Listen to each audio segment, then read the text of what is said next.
Hello. Hey, so how are you? Good. How are you doing? Oh, I'm very good. Can you see my background? It's a beautiful day in Melbourne. Wait, is this the reason you changed your camera angle Yeah, I just changed so? yeah, exactly.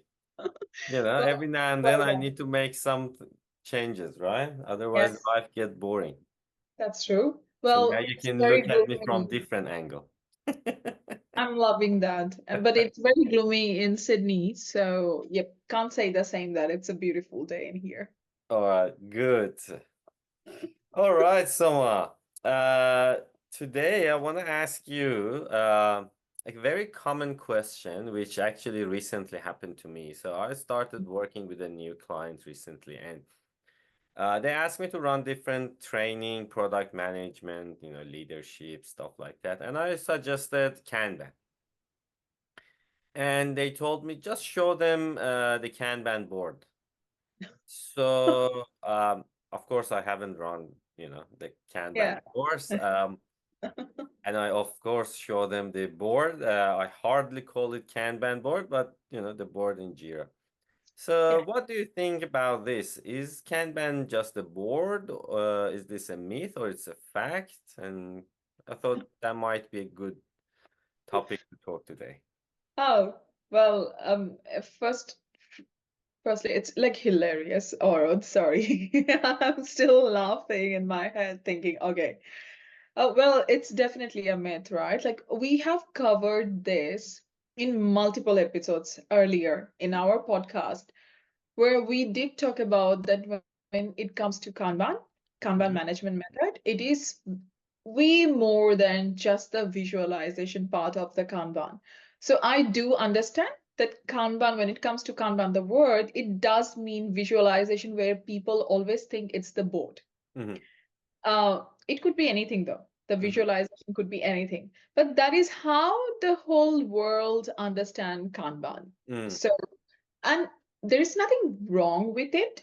However, we do have to evolve with time Mhm. and also do understand the different aspects of Kanban Mhm. because when it comes to visualization as well, visualization does a lot more than just giving you the information. Mhm. There are things, right? Like we did talk about it in one of our episodes where we were talking about that when it comes to the visualization, it also gives you information about the demand, the capacity, the business risk, the bottleneck.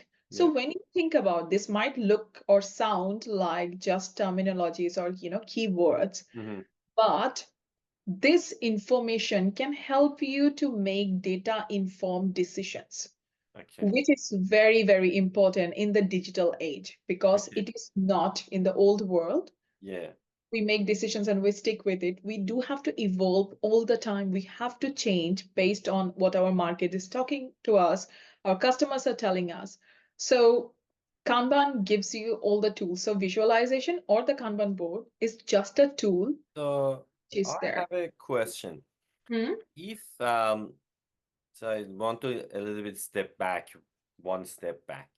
Hmm? So if someone said we have a board, let's say Hmm? in any digitalized tools, right? We have a board with some column and we have some card on the board. Hmm? Does does that mean they're using a Kanban board? Is this a Kanban board or it's not a Kanban? What is Kanban board? So because you mentioned visualization, and that's definitely one of the key practices of Kanban. But I like to talk a little bit about, how should we visualize the work to on that board to call it Kanban board? Hmm. Or is everything Kanban board? Well, again, right, going back to the basics, where Kanban board can give you the right information about the demand and the capacity. That means Hmm. it needs to have the full system embedded in it. Hmm. If you are having a board with just the columns, Hmm. it will never give you the real picture of what the like how much demand is coming into the system and what the actual capacity of the system. Hmm. So going back to basics, WIP limit. which Mhm. helps us to create that pull system Mhm. that is also required, right? Now, having that WIP limit, there goes again the mode of experimentation that any team or organization will have to go through because there's no magic number. Yes, there are some assumptions Mhm. that this might work to start with, but there's a lot of things happening. But what I'm trying to say, if we are talking about Kanban, Mhm. think about this, these small practices Mhm. are actually initiating a lot of changes, like cultural changes in any organization or team, right? Which, if you think about it, is so much more than just processes. Mm. It is about how we think. Like a small example is that if someone, like, let's say, I'm giving you a real life example. Mhm. Well, a team came to me and like I was helping a team to embed some of the Kanban practices. So Yeah. they were really fascinated with the WIP limit. So when I Mhm. explained that, with WIP limit, you can create that pull culture, Yeah. they were really, really fascinated. Like, Mhm. why specifically? Let me also give you that example. So the testing column Mhm. was overflowing. It was like overloaded. Yeah. One of the reason is that when the developer column, the work is done, they push the work to the Yeah. test, right? Of And course. it is the normal thing that we all have seen, or whoever is listening Yeah. or watching us, they have experienced this in Mhm. their life. So one of the small practice is that if you are creating another queue Mhm. which says test ready, Sure. right? Or Yeah. dev done, Yeah. whatever you're calling it. Yeah. What that does is that it empowers the testing column people Mhm. to pull the work when there is a capacity. Sure. So it is not just a column. It is Mhm. not just a column on the board, on the Kanban board. Yeah. It is actually influencing a behavior change. That's right. So now you kind of talking about, another practice, right? It's a policy It's that a policy. people needs to agree that rather than you push to the next person, wait until the next person is ready and pull it, right? Yes. Yes. So if I back to again to the original question, so what you said is that we need to have something on the board to show us, what is happening on the system, how much work comes to the team or the system, and what is their capacity, and also help us to build a pull system. Then we can call this board Kanban board. Am I right? Yeah. So not everything is a Kanban board, right? Not everything is a Yeah. Kanban board.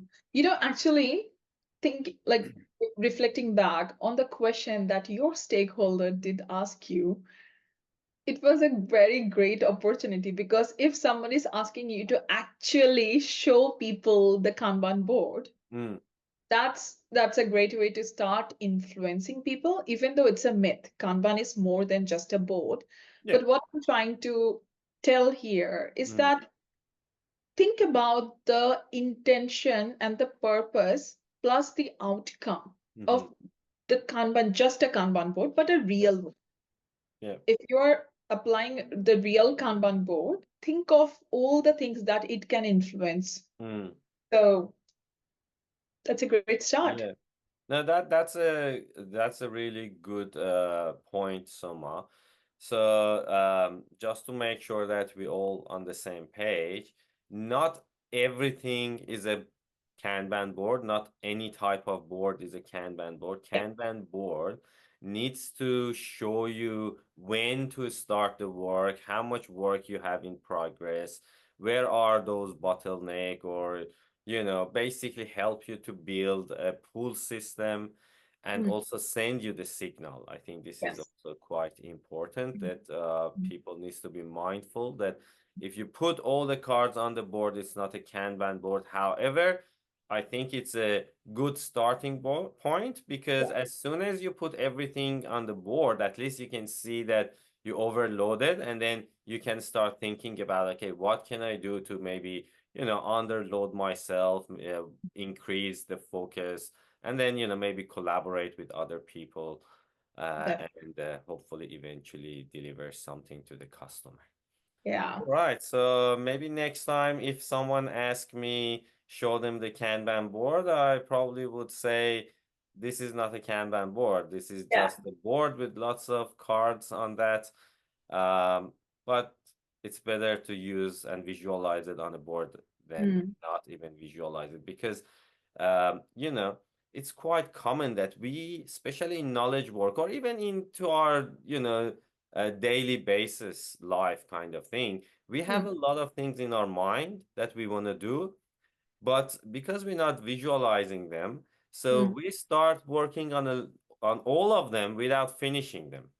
That's right. When we visualize, then I think the first impression is that, oh my God, there are so many things Yes. people and myself expect me to do, and then think about what you can do to reduce it. All right, That's good one. that's a really good one. So So, anything else, Soma, about this very probably the most common myth? it's well, I would actually ask all of our viewers and like audience, whoever is listening or watching us, to understand that how the Kanban board can influence cultural changes. Mm, We work towards that. So the Kanban board, even though it's just a tool, it can become so much more than a tool. mm. That's a really good way to finish this episode. Someone maybe in another episode we can dig into this. I think that's Yes. worth it for sure.